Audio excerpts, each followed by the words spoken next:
আজকে কি শুধুই শনিবার? না, তার সাথে খেলাবারও বটে। কেন বলছি? আজকে মহরণ আছে ডার্বি, ইস্টবেঙ্গল মোহনবাগানের। অপরদিকে ইন্ডিয়া ভার্সেস জিম্বাবুয়ে। প্রায় একই টাইমে খেলা। তো সেই কারণেই আমি বলছি, সন্ধ্যেটা পুরো খেলাময় একদম। যারা খেলা ভালোবাসে তারা তো দুটো খেলাই দেখবে, স্কোর অ্যাটলিস্ট দেখবে। তো আমি তো দুটোই দেখব। আপনারা কোনটা দেখবেন অবশ্যই কমেন্টে জানান। দুটো দেখলে সেটাও জানান। আর কথা বলবো কালকে, যেহেতু ডার্বি নিয়ে অলরেডি কথা বলেছি, আজকে বলবো জিম্বাবুয়ে ভার্সেস ইন্ডিয়া সেকেন্ড টি-20 ম্যাচ নিয়ে।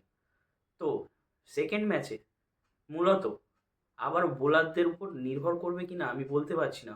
হয়তো বা ব্যাটিং প্রথম দিন ব্যাটিং করতে পারে ইন্ডিয়া। আর ব্যাটিং যদি করে তাহলে ব্যাটিংয়ের ডেপথটা বোঝা যাবে। আবারও সেই ঘুরে ফিরে সেই লাস্ট দুটো সিরিজের কথা মনে পড়ে যায় বারবার।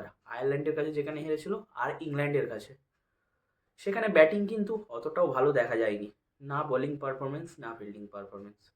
তো আজকে কিন্তু সমস্ত কিছু শুধরে নেওয়ার দিন।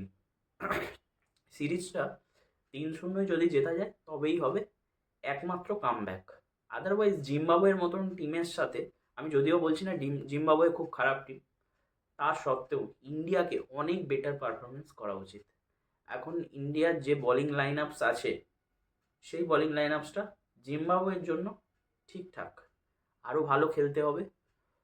তো মেনলি যেটা বলবো, আজকে জিম্বাবুয়ে কিন্তু কামব্যাক করার চেষ্টা করবে। তারাও তাদের সেরাটা দিয়ে খেলবে সিরিজটাকে সমতায় ফেরানোর জন্য। জিম্বাবুয়ের সিকান্দার রাজা ক্যাপ্টেন, তিনি তো অলওয়েজ নিজের বেস্টটা দেওয়ার চেষ্টা করেন।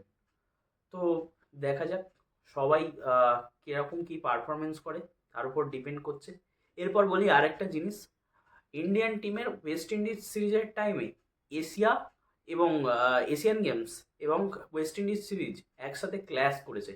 তো দুটো টিম মেবি আলাদাভাবে যাবে। ইন্ডিয়ার এরকম সামর্থ্য আছে যে দুটো টিম নিয়ে খেলতে পারে। হ্যাঁ, আছে। তো সেই কারণে আমি সেটা নিয়েও আলাদা করে একটা ভিডিও বানাবো, আলোচনা করব। আর আজকে কে জিতবে কোন ম্যাচ, সেইটা অবশ্যই কমেন্টে জানাবেন। ভিডিওটা ভালো লাগলে লাইক ও শেয়ার করবেন। এই চ্যানেলে প্রথমবার হলে সাবস্ক্রাইব করে দেবেন। ফেসবুক থেকে দেখলে অবশ্যই ফলো করে দেবেন। আর ফিরে আসবো পরের ভিডিওতে। আজকের মতন টাটা।